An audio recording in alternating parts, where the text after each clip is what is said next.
We already ordered some samples from different suppliers and checked the ones that we liked more based on quality. But our products, like your dog bandanas, have different design patterns applied. In order to make sure that the patterns will be well printed on our product with the right color, we need to request a sample of our final design patterns applied, correct? Do you go through this process for every new variation you create? Do you have any tips around this stage to ensure the end quality of the product and avoid any headaches? Yes, we do. So every single design that we come out with, every single pack that we come out with, we get a finalized sample from our supplier before mass producing it, and we see it in person. Do not trust photos. That is the number one thing I'll say. If you are doing any sort of printed design product, whether it's on textiles or plastics or anything, if it's a printed design, do not simply base your decision off of photos, because I can't tell you how many photos over the last 3 years we've gotten from our supplier saying, we finish your amber sample, we finish your Halloween sample, and they take a photo and send it to us. And we're like, what on earth did you do?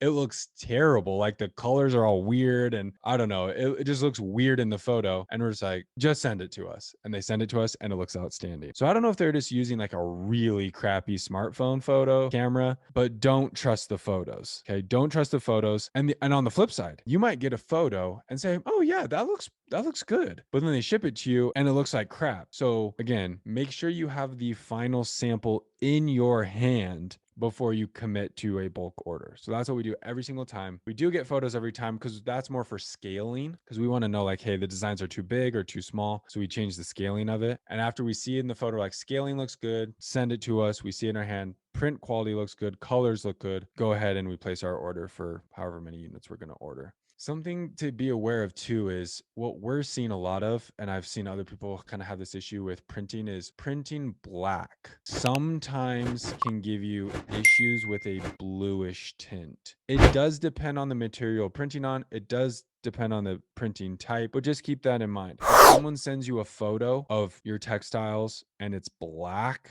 I would really want to see that in person before I give the go ahead, because in a photo it might look black, but in person it might look really, really dark blue. So just keep that in mind. I know we have some other students who have printed black on textiles and had good results, but I'm just pointing that out from our experience. That is the color that gives us the most trouble, is black. Sometimes we get some bluish ink. In fact, we're working on a pack right now that we're experiencing that exact issue. So we're trying to get that fixed.